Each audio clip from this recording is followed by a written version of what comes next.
ইব্রাহিম বিন আদম রহমতুল্লাহ আলাই ইব্রাহিম বিন আদম রহমতুল্লাহ আলাই রাস্তা দিয়ে হেঁটে যায়। আল্লাহ, রাস্তা দিয়ে ইব্রাহিম বিন আদম রহমতুল্লাহ আলাই হেঁটে যায়। বাবারে, আল্লাহওয়ালারা যখন রাস্তা দিয়ে হাঁটে তখনও তারা তার মাওলারে দেখে।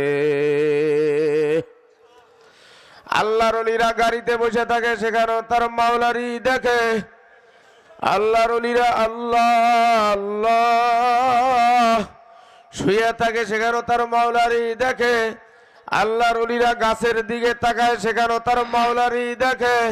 ওরে পানির দিকে তাকায়, সেখানেও তার মাওলারই দেখে। জমিনের দিকে তাকায়, সেখানেও তার মাওলারই দেখে। রাস্তা দিয়ে হাঁটিয়ে যায়, দেখে পাশে এক যুবক মদ খাইয়া পড়িয়া রইছে।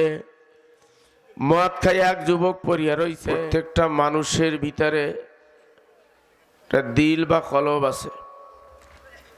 প্রত্যেকটা মানুষের বাম স্থানের 2 আঙ্গুল নিচে দিল বা কলব। এই দিল আর এই কলব যেটাই বলেন না কেন, রাসূলুল্লাহ সাল্লাল্লাহু আলাইহি সাল্লাম বলছেন একটা গোশতের টুকরা।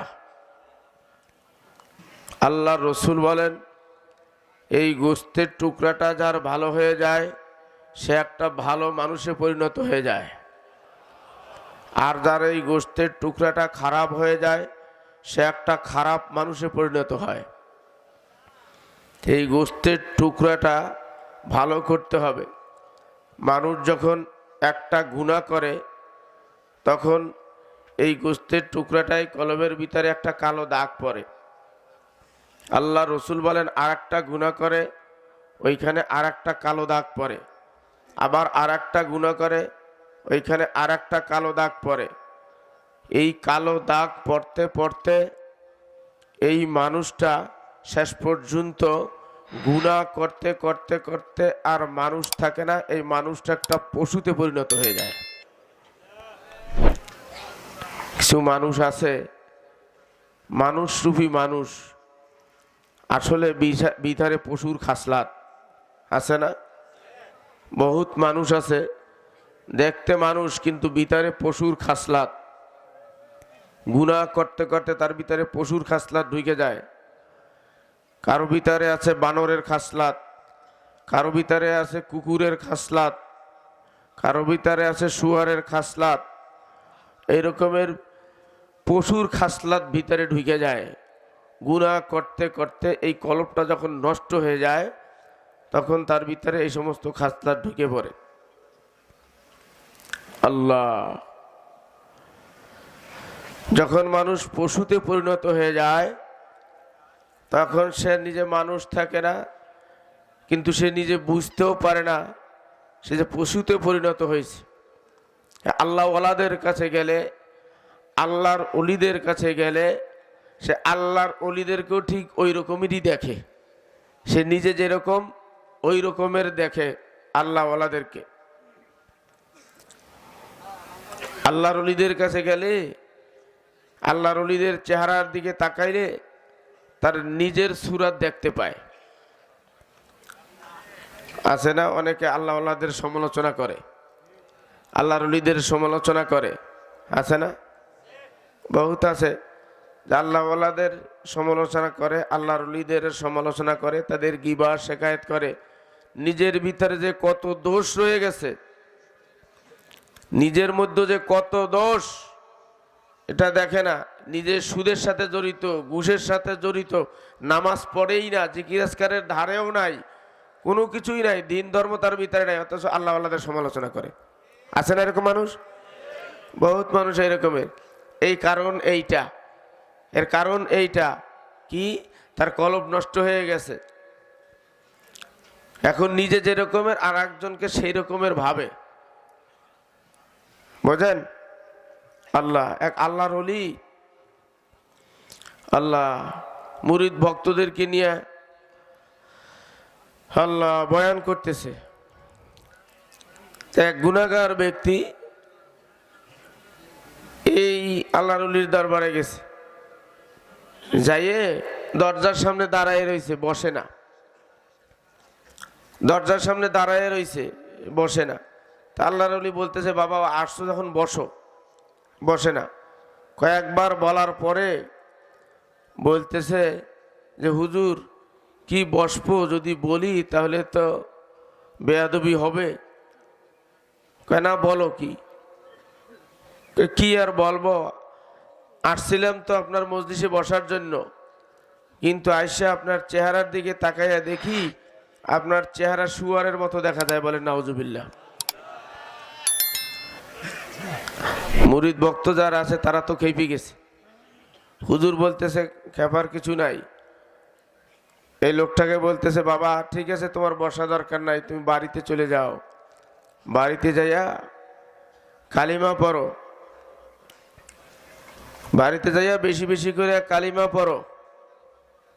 আশহাদু আল্লা ইলাহা ইল্লাল্লাহ, আশহাদু আন্না মুহাম্মাদুর রাসূলুল্লাহ, এটা বেশি বেশি করে পড়ো। তারপরে কালকে এসো। এই লোকটা বাড়িতে গেছে, বাড়িতে যাইয়া কালিমা পড়ছে, সারাদিন কালিমা পড়ছে। তারপরের দিন আবার আসছে, আয়সা আবার ওই রকমের দরজার সামনে দাঁড়াই রয়েছে। দরজার সামনে দাঁড়াই রয়েছে, বসে না। আল্লাহর ওলি বলতেছে, বাবা আসছো যখন বসো। কয় হুজুর কি বলবো, আজকেও যদি বলি আপনার মুরিদ ভক্তরা তো আমাকে মারবে। কয় না, মারবে না, তুমি বলো। কয় হুজুর আজকে আপনার চেহারা দেখতেছি কুকুরের মতো। বলেন নাউজুবিল্লাহ। হুজুর বলতেছে, ঠিক আছে, তোমার বসার দরকার নাই, তুমি আজকেও বাড়ি চলে যাও। আজকে বাড়িতে যাইয়ে সারাদিন আস্তাগফিরুল্লাহ পড়বে, তওবা করবে, আস্তাগফিরুল্লাহ পড়বে। এরপরে কালকে আইসো। ওই লোক বাড়িতে চলে গেছে, বাড়িতে যাইয়া সারাদিন আস্তাগফিরুল্লাহ আস্তাগফিরুল্লাহ তওবা করছে। এরপরে তার পরের দিন আসছে, আয়সা বা হুজুরের চেহারার দিকে তাকাই বসে পড়ছে। মজলিসের ভিতরে বসে পড়ছে। হুজুর বয়ান করছে, তালিম করছে, জিকির আজকার করছে, সব কিছুতে শরীক হয়েছে। শেষ সময় বলতেছে, হুজুর আমাকে একটু কারণটা বলে দেন। প্রথম দিন যখন আসলাম, যখন আপনার চেহারা দেখলাম শুয়ারের মতো, তারপরের দিন আসলাম আপনার চেহারা দেখলাম কুকুরের মতো, তারপরের দিন যখন আসছি তখন আপনার চেহারা দেখি একজন আল্লাহর ওলির মতো। এর কারণটা কি? হুজুর বলে, বাবা তুমি গুনাহ করতে করতে করতে আল্লাহ তুমি একটা পশুতে পরিণত হয়েছিলা, তুমি একটা শুয়ারের আকৃতি হয়ে গেছিলা। আমার চেহারার দিকে তাকাইয়া তোমার চেহারাটাই তুমি দেখতে পারছো। তুমি মনে করছো এটা আমার চেহারা, কিন্তু এই চেহারাটা আমার না, এটা তোমার চেহারাই তুমি দেখছিলে। আল্লাহর ওলিদের চেহারা আয়নার মতো, আমার চেহারার ভিতরে তোমার চেহারা দেখছিলে। এই জন্য আমি বলছিলাম বাড়িতে যাও, বাড়িতে যাইয়া কালেমা তয়বা পড়ো। এই বাড়িতে যাইয়া তুমি কালেমা পড়তে পড়তে তোমার ভিতরে ঈমান আসিয়া গেছে। এই ঈমান আসার পরে তার পরের দিন যখন আসছো, তোমার ভিতরে গুনাহ থাইকেই গেছিল। তার পরের দিন আইসা আমার চেহারার দিকে তাকাইয়া আর ওই নিকৃষ্ট শুয়ারের মতো দেখো নাই, দেখছো কুকুরের মতো। এই জন্য আমি তোমাকে বলছিলাম বাড়ি যাও, বাড়ি যাইয়া তুমি আস্তাগফিরুল্লাহ বেশি করিয়া পড়িও। এই আস্তাগফিরুল্লাহ বেশি করিয়া পড়তে পড়তে তোমার ভিতরে যত গুনাহ ছিল আল্লাহ পাক রব্বুল আলামিন সমস্ত গুনাহ মাফ করিয়া দিছে। এখন তুমিও আল্লাহর ওলি হইয়া গেছো। এই জন্য আমার চেহারার দিকে তাকাইয়া আমাকেও আল্লাহর ওলি দেখতে পাইছ। এবারে আল্লাহর ওলিদের চেহারাটা কিন্তু আয়নার মতো। আল্লাহ এটা আরেকটু ভালো করে বুঝে আসবে। আল্লাহ এক হাফসি দরবেশ, হাফসি যুবক রাস্তার পাশ দিয়ে যাইতেছে, রাস্তার পাশ দিয়ে যাইতেছে, দেখে একটা আয়না পড়ে রয়েছে, একটা আয়না পড়ে আছে। হাফসি যুবক এই আয়নাটা উঠে হাতে নিছে, হাতে নিয়ে যখন চেহারার সামনে ধরছে, এখন নিজের চেহারা আয়নার ভিতরে তো দেখতেছে, দেখতেছে একটা ভয়ঙ্কর চেহারা। আল্লাহ, এই ঠোঁটগুলা মোটা মোটা কালো বিচ্ছিরি, একেবারে সেই এই হলুদ দাঁত, বিচ্ছিরি চেহারা আয়নার ভিতরে দেখতেছে। আসলে তো নিজের চেহারা দেখতেছে, নিজের চেহারা দেখতেছে, কিন্তু নিজে বুঝতে পারে না, মনে করছে এই আয়নার চেহারাটাই এরকমের খারাপ। আয়না আউড়া দিয়ে ফেলাই দিয়ে বলতেছে, কম্বক, এই জন্যই তো তোরে মানুষ এরকমের রাস্তার পাশে ফেলাইয়া রাখছে, তোর এরকমের বিচ্ছিরি চেহারা দেখেই তো মানুষ তোকে রাস্তার পাশে ফেলাইয়া রাখছে। আসলে কি আয়নার চেহারা খারাপ? নিজের চেহারা আয়নার ভিতরে দেখতে পারছে। এই জন্য আল্লাহর ওলিদের সমালোচনা করবা না, আল্লাহ ওয়ালাদের সমালোচনা করবা না। আল্লাহর ওলিদের কাছে যাইও, আল্লাহ ওয়ালাদের কাছে যাইও। এই মজলিসের ভিতরে কত আল্লাহর ওলিরা বসে রয়েছে, তোমার জানা নাই, আমারও জানা নাই, তুমিও চেনো না, আমিও চিনি না। আল্লাহ, কত আল্লাহর ওলিরা এই মজলিসের ভিতরে বসে রয়েছে। আল্লাহর সাথে আছে তাদের গভীর সম্পর্ক। এই জন্য বাবারে, এই মজলিসের ভিতরে জড়াইয়া করাইয়া যদি থাকিয়া যাইতে পারো, 3টা দিন যদি আল্লাহ ওয়ালাদের সোহবাতে থাকিয়া যাইতে পারো, বাবারে তুমিও আল্লাহর ওলি হইয়া বাড়িতে যাইতে পারবা। বাবারে 3টা দিন যদি আল্লাহ ওয়ালাদের সোহবাতে থাকিয়া, আল্লাহ তাদের সাথে জড়াইয়া করাইয়া থাকিয়া, জিকির আজকার করিয়া, আস্তাগফিরুল্লাহ পড়িয়া, আল্লাহ 3 দিন পরে আখিরি মোনাজাত দিয়া তুমি যখন যাবা, তুমি একজন আল্লাহর ওলিতে পরিণত হইয়া যাবা। বাবারে সোহবাতের বড় দাম। আল্লাহ, সোহবাতে সালে তোরা সালে কুনাত, সোহবাতে তালে তোরা তালে কুনাত। আল্লাহ ওয়ালাদের সোহবাতে যাবা, আল্লাহর ওলি হইয়া কবরে যাবা। বাবারে বৎকারের সোহবাতে যাইয়া বসবা, চা স্টলে যাইয়া বসবা, ওইখানে হলো গিবত শেকায়েতের আড্ডা। ঠিক কিনা? ঠিক কিনা? আপনাদেরকে অনুরোধ করব, পারতপক্ষে চা স্টলে বসবেন না, চার দোকানে পারতপক্ষে বসবেন না। আপনি একজন ভালো মানুষ, আপনি একজন জিকিরকারী লোক, আপনি একজন তাহাজ্জুদ গুজার, এই চার দোকানে বসতে বসতে একজন একবারে পাক্কা একটা বেনামাজিতে পরিণত হয়ে যাবেন আপনি। আপনার আমল আখলাক সব শেষ হয়ে যাবে। কারণ ওইখানে হলো গিবত শেকায়েতের আড্ডা, আড্ডাখানা। এই জন্য চার দোকানে বসবেন না। যারা আল্লাহর জিকির করেন তারা চার দোকানে যাই বসবেন না। চা খাওয়া দরকার বাড়িতে বানায় খাবেন, আর যদি এরকম ব্যবস্থা না থাকে চা খাইয়েই চলে আসবেন। ওখানে বৈশা কারো গীবাত করবেন না, কারো সমালোচনা শুনবেনও না। গীবাত করা আর গীবাত শোনা একই গুনাহ। কারো গীবাত করবেনও না, কারো গীবাত শুনবেনও না। যদি জরুরত হয়, জরুরতের কারণে যাওয়া লাগবে, দোকানে যাওয়া লাগে, লাগে না? বাজার ঘাটে যাওয়া লাগে, জরুরতের কারণে যাওয়া লাগে, কিন্তু জরুরত ছাড়িয়া ওখান থেকে চলে আসবেন, আর ওখানে বসবেন না। আল্লাহ,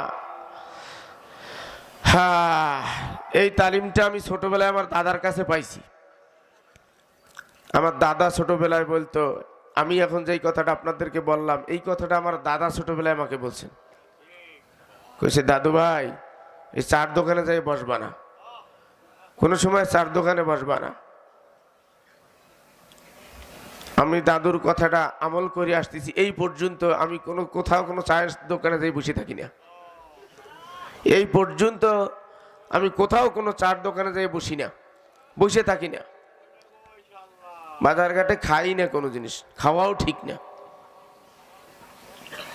আল্লাহ, যাই হোক, আল্লাহ ওয়ালাদের সোহবাতে যাবেন, আল্লাহর ওলিদের সোহবাতে যাবেন।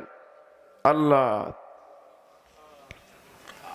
ইব্রাহিম বিন আদম রহমতুল্লাহ আলাই, ইব্রাহিম বিন আদম রহমতুল্লাহ আলাই রাস্তা দিয়ে হেঁটে যায়। আল্লাহ রাস্তা দিয়ে ইব্রাহিম বিন আদম রহমাতুল্লাহ আলাইহি হাঁটে যায়। বাবারে, আল্লাহওয়ালারা যখন রাস্তা দিয়ে হাঁটে তখনও তারা তার মাওলারে দেখে। আল্লাহর ওলিরা গাড়িতে বসে থাকে, সেখানেও তার মাওলারই দেখে। আল্লাহর ওলিরা আল্লাহ আল্লাহ শুয়ে থাকে, সেখানেও তার মাওলারই দেখে। আল্লাহর ওলিরা গাছের দিকে তাকায়, সেখানেও তার মাওলারই দেখে।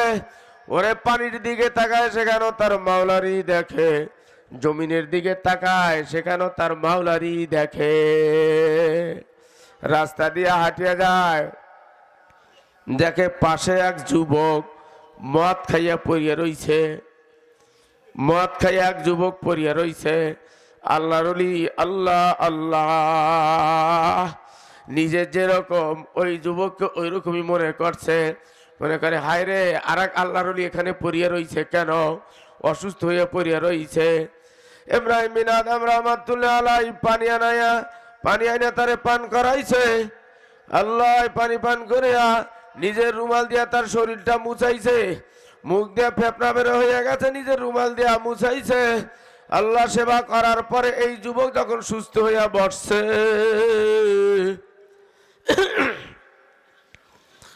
সুস্থ হইয়া বসে বলে, হুজুর, আপনি দেখি এই জামানার বলো আল্লাহর ওলি ইব্রাহিম বিন আদম, আমাকে তো আপনি চেনেন না। আমি তো একজন মদখোর, আমি তো মদ খেয়ে এখানে পড়েছিলাম।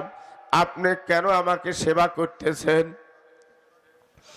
আল্লাহর ওলি ইব্রাহিম বিন আদম রহমাতুল্লাহ আলাইহি বলে, বাবা, আমি এখান দিয়ে যাইতেছিলাম, তোমার দেখছি এখানে পড়িয়া মুখ দিয়ে ফেনা বের হইয়া গেছে। আমি যদি তোমার এখানটা ফেলাইয়া চলিয়া যাই, আমার মাওলায় যদি আমারে জিজ্ঞাসা করিয়া বসত, আল্লাহ আল্লাহ যে ইব্রাহিম বিন আদম ওই যে যুবকানে পড়েছিল, যদিও মদ খাইছে কিন্তু ও তো আমার একজন বান্দা, ওরে তো আমি পুষি, ও তো আমার একজন বান্দা, তারে তুমি কেন ওখান থেকে ফেলাইয়া আসলা? এই চিন্তা করিয়া তোমারে ফেলাইয়া আমি যাই নাই, তোমার সেবা করছি। বাবারে, এতটুকুই আল্লাহর ওলির সোহবাত পাইছে। কিতাব লেখে এই এতটুকু সোহবাত পাওয়ার পরে আল্লাহ এই মদখোরের জবানে মাওলার জিকির জারি হয়ে গেছে।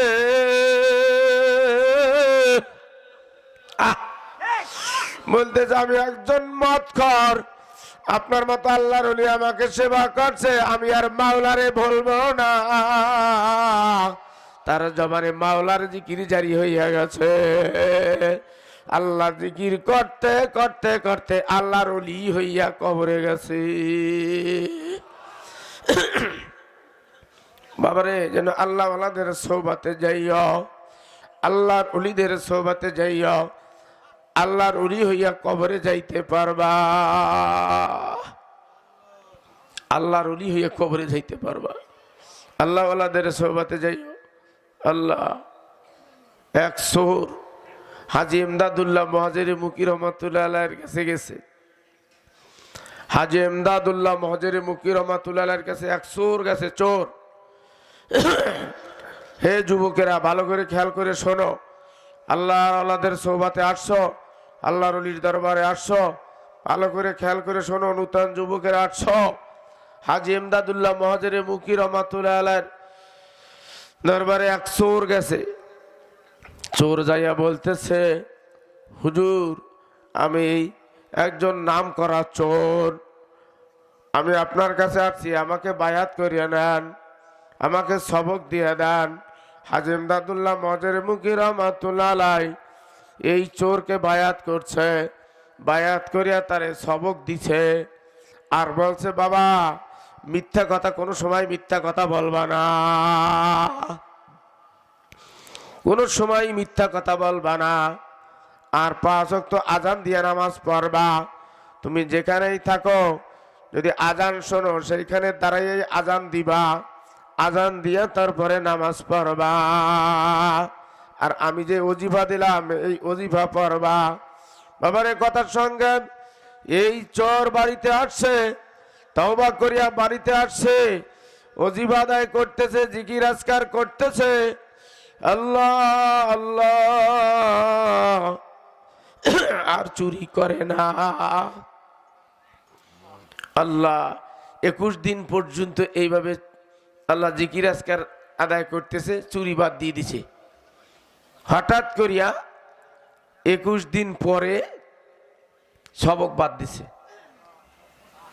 21 দিন পরে পীরের দেওয়া যে সবক, এই সবক বাদ দিয়ে দিছে।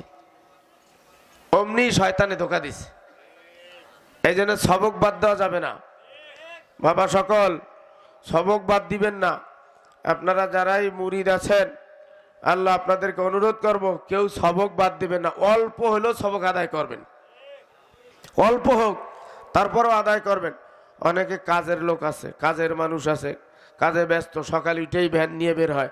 আপনি ওই ভ্যান চালাইতে চালাইতেই আল্লাহর জিকির করেন। অনেকেই কাজে চলে যায়, ক্ষেত খোলায় চলে যায়, ওই কাজ করতে করতেই মাওলার জিকির করেন। আল্লাহ যে যে অবস্থায় থাকবেন, আমার শাইখ আল্লামা রসুলপুরি বলতেন, বাবা হাঁটতে হাঁটতে সবক আদায় করো, তারপরও বাদ দিও না। শোয়ার সময় আদায় করো, তারপরও বাদ দিও না। তাহাজ্জুদের সময় উঠে আদায় করো, তারপরে বাদ দিও না। অল্প হলেও সবক আদায় করবা, শয়তানে ধোঁকা দিতে পারবে না। অল্প হলেও যদি সবক আদায় করেন, শয়তানে ধোঁকা দিতে পারবে না। সকাল সন্ধ্যার জিকির অল্প হলেও যেই বান্দা করবে, ওই বান্দাকে শয়তানে ধোঁকা দিতে পারে না। এজন্য সবক আদায় করবেন, সবাই কমবেশি সবক আদায় করবেন। রাজি আছেন তো সবাই? সবাই রাজি আছেন তো? হ্যাঁ, আল্লাহু আকবার কে হাত দেখান, কে কে রাজি আছেন সবক আদায় করবেন? আলহামদুলিল্লাহ, আল্লাহ সবাইকে কবুল মঞ্জুর করো। হাত নামান। প্রত্যেকেই সবক আদায়, অল্প হইলেও আদায় করবেন, অল্প হইলেও আদায় করবেন। বাবারে আল্লাহ আল্লাহ, এই যে চিশতিয়া সাবিরিয়া তরিকার সবক, বাবারে এই সবক আদায় করতে করতে তোমার পীর হওয়া লাগবে না, বাবারে তোমার আমির হওয়া লাগবে না। আল্লাহ আল্লাহ, তোমার থানা আমির, জেলা আমির, ইউনিয়ন আমির, এইগুলা তোমার লাগবে না। এইভাবে সবক আসবাক আদায় করতে করতে যদি তুমি কবর পর্যন্ত যাইয়া পৌঁছাইতে পারো, আল্লাহ আল্লাহ, এই দুনিয়ার ভিতরে হয়তো একটু পথ পাবা। এই পদের আশায় কেউ সবক আদায় করিও না, এই পদের আশায় কেউ মুরিদ হইও না। আল্লাহকে পাওয়ার আশায় মুরিদ হইও, আল্লাহকে পাওয়ার আশায় সবক আসবাক আদায় করিও। বাবার এইভাবে সবক আদায় করতে করতে, এইভাবে জিকির আজকার করতে করতে যদি কবর পর্যন্ত যাইয়া পৌঁছাইতে পারো, হাসরের ময়দানে আল্লাহ আল্লাহ, যখন আল্লাহর ওলিরা আল্লাহ আল্লাহ, এই চিশতিয়া সাবিরিয়া তরিকার বড় বড় মহাজনরা যখন এর হাসরের ময়দানে আল্লাহ তার দলবল সাথী সঙ্গীদেরকে নিয়ে জান্নাতের দিকে রওনা দিবে,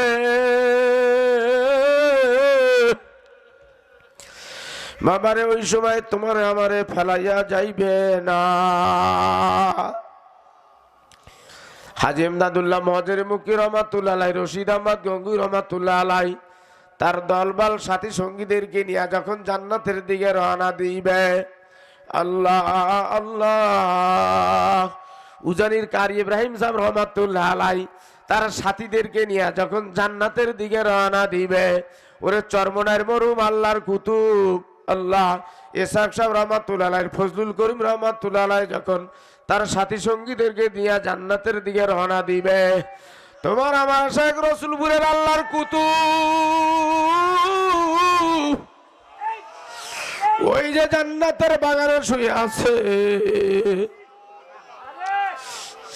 তার সাথীদেরকে নিয়ে যখন জান্নাতের দিকে রওনা দিবে,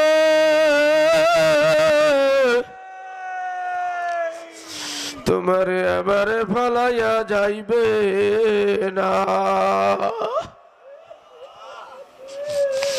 বাবারে আল্লাহ আল্লাহ, এই জন্য জিকির সারিও না। আল্লাহ নেসারি সাহেব যে রশি লাগাইয়া দিয়ে গেছে, এই রশি ছাড়িও না। কারো কথায় পড়িয়া কারো তালে পড়িয়া এই রশি ছাড়িয়া দিও না। বাবারে বিভিন্ন জনে বিভিন্ন রকমের বুঝ দিবে, আল্লাহ বিভিন্ন মিথ্যা কথা বলবে, বলতেও আছে। এদিকে কান দিও না। যেই রশি লাগাইয়া দিয়া গেছে, যেই জিকির ধরাইয়া দিয়া গেছে, এইভাবে জিকির করতে করতে কবর পর্যন্ত যাও।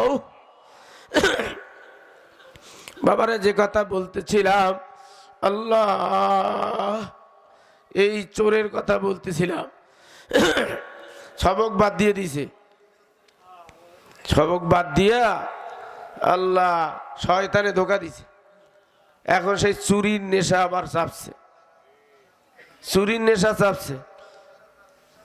তো চুরি করতে বের হয়ে গেছে, বের হয়েছে।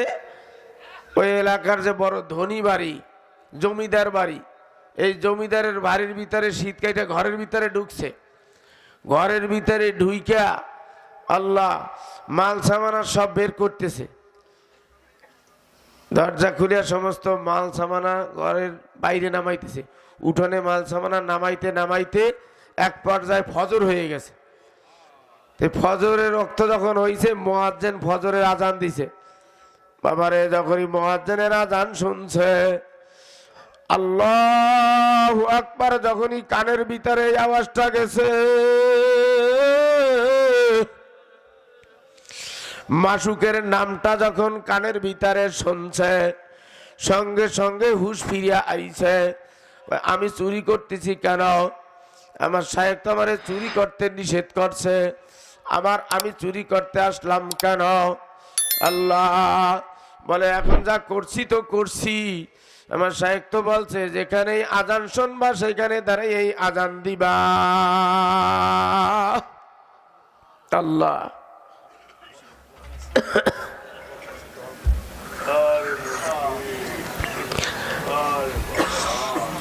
যেইখানে আজান শুনবা সেখানে দাঁড়াই আজান দিবা। শায়েখের কথা মানছে। শায়েখের কথা মানবেন? হ্যাঁ, শায়েখের কথা মানবেন, কারো কথা শুনবেন না, কারো কোনো কথা শুনবেন না। শায়েখ যেই হুকুম দেয় শরীয়তের বিধান অনুযায়ী যদি হয়, শরীয়তের ভিতরে যদি হয়, মানার চেষ্টা করবেন, আল্লাহর ওলি হয়ে কবরে যাইতে পারবেন। শায়েখের কথা অতক্ষণ পর্যন্ত মানবেন যতক্ষণ পর্যন্ত শরীয়তের ভিতরে সে থাকে।